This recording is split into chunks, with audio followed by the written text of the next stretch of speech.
cada dia que passa surgem mais opções para você deixar o seu dinheiro. É a conta da Nubank, é a conta do PicPay, é o CDB do Banco Inter, é o Mercado Pago, é o PagBank, é a poupança, o Tesouro Selic e mais um monte de coisa. E a cada semana pipocam 25 novos vídeos aqui no YouTube te dizendo qual desses que rende mais. E sinceramente, você não precisa ver um vídeo de 25 minutos toda vez que aparecer uma nova opção para você investir. Você só precisa aprender a analisar esses investimentos uma vez. Chega de gastar seu tempo assistindo um monte de vídeos se você próprio pode tirar suas conclusões. Esses investimentos eles são muito parecidos entre si. Então no vídeo de hoje eu vou te ensinar tudo o que você precisa saber para analisar e comparar esses investimentos entre si. Eu poderia fazer um monte de vídeos sobre isso, mas eu decidi ser honesto com você e fazer um só. Então já vai lá embaixo, deixa seu like e se inscreve se você não é inscrito, porque o conteúdo que tem aqui você não encontra em nenhum outro lugar. Meu nome é Marcos, eu sou um planejador financeiro certificado e bora descomplicar essa bagaça aí. Vamos lá!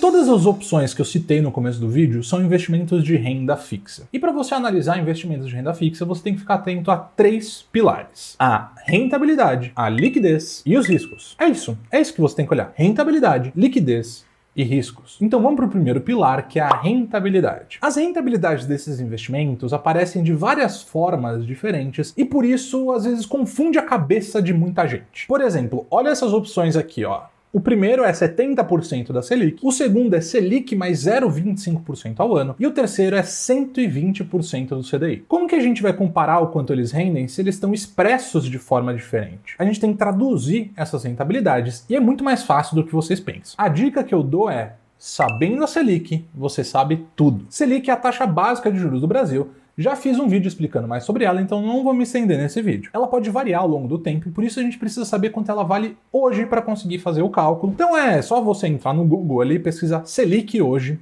já está aparecendo. Então hoje, no dia que eu estou gravando o vídeo, 3,5% ao ano. Beleza. Então olhando para o primeiro investimento que eu falei, quanto é 70% da taxa Selic? Só fazer a conta, 0,7 vezes 3,5 dá 2,45% ao ano. Pronto, a gente tem a primeira rentabilidade. A segunda opção é Selic mais 0,25% ao ano. Então a gente fica tão simples quanto a outra, 3,5 mais 0,25 fica com 3,75% ao ano. Até aí, beleza, tranquilo, olha, duas já estão na mesma base de cálculo. E o terceiro, que é 120% CDI? Você também pode jogar no Google lá, CDI hoje, e vai aparecer o valor certinho para você. Mas tem um jeito mais fácil, dá para fazer de cabeça essa conta. É só você pegar a Selic, né, 3,5%, e tirar 0,10, 0,20 ali mais ou menos, e aí você vai ter o valor do CDI com uma margem de erro bem aceitável. A Selic e o CDI tem tudo a ver um com o outro, então você pode usar essa regra sempre. O CDI ele é sempre um pouquinho abaixo da Selic, e aí 0,10 a 0,20 é uma margem boa para ser considerada. Então aí a gente faz o cálculo, 1,2 vezes 3,4, temos 4,08% ao ano. Então agora nós temos todos os investimentos expressos na mesma base de comparação. Ficou muito mais fácil de saber qual a maior rentabilidade agora, não ficou? Agora, se você quiser ter uma noção ainda mais clara, você pode multiplicar pelo valor que você quer aplicar. Por exemplo, R$1.000, quanto que você vai ter no final do ano? R$10.000, quanto você vai ter? E assim vai ficar bem claro para você. Mas, sempre tem um mas, né?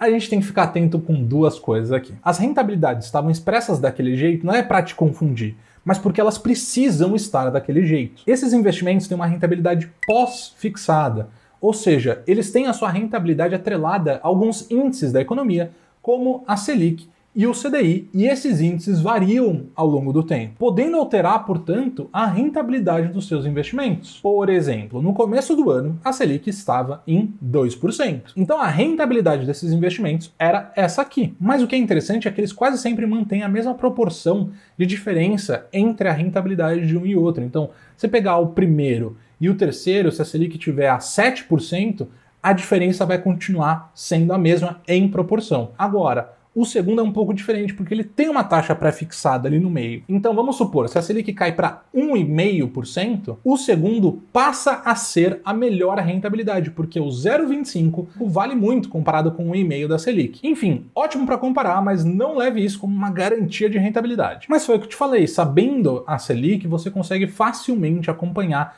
qual a rentabilidade desses investimentos. Segundo ponto de atenção, o imposto de renda, sempre ele. Normalmente todos os investimentos de renda fixa têm imposto de renda e seguem a tabelinha da renda fixa, tá? Sempre guarda essa tabela na cabeça, tá? É super importante. Mas existem alguns investimentos que fogem à regra e são isentos de imposto de renda, como é o caso da poupança e de LCIs e LCAs. Então, se você estiver comparando com um investimento que é líquido de imposto, você precisa fazer a equivalência.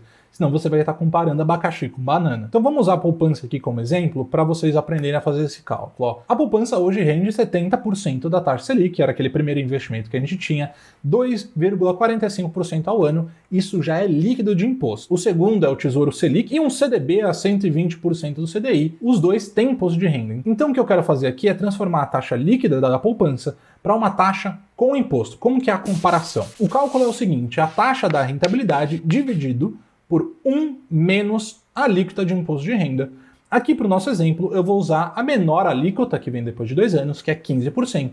Então a gente tem 2,45 dividido por 0,85, dá 2,88. Então uma taxa de 2,88 é o mesmo que 2,45 líquido de imposto de renda, considerando 15% de imposto. E aí você pode usar a alíquota que você quiser nesse cálculo, se você quiser usar 22,5%, não tem problema nenhum, vai da sua intenção com esse investimento. Mas, e se eu quisesse fazer o contrário? E se eu quisesse tirar o imposto de renda de um investimento que tem imposto? Para eu achar a taxa líquida, ao invés de dividir, eu multiplico. Então eu faço taxa vezes 1 menos alíquota. Pegando o Tesouro Selic como exemplo, eu chego a 3,19% ao ano. Beleza, era isso que eu tinha para falar de rentabilidade, então vamos para o segundo pilar, que é a liquidez. A liquidez é a capacidade de você transformar aquele investimento em dinheiro. Então é o quão rápido que você consegue resgatar e usar o seu dinheiro. Antes de investir, sempre vale a pena pesquisar, mas eu vou fazer um resuminho geral aqui para vocês. Nas contas de pagamento remunerada, a liquidez é diária, você pode usar a qualquer momento. Na poupança, a liquidez também é diária, você pode usar a qualquer momento. No Tesouro Selic, a liquidez é em D+1, ou seja, se você resgatar hoje, você pode usar o seu dinheiro amanhã. Nos CDBs e outros títulos de renda fixa, não tem uma regra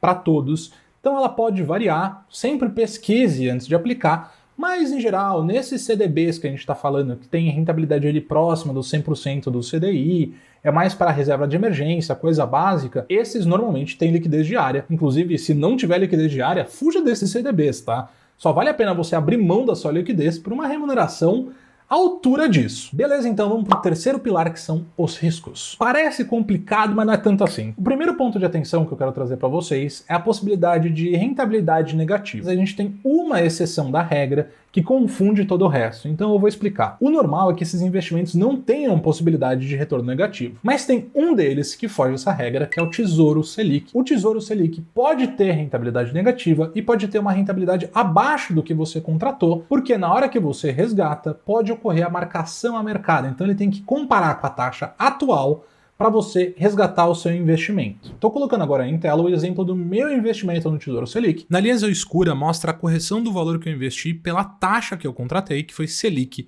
mais 0,07. Esse é o preço teórico.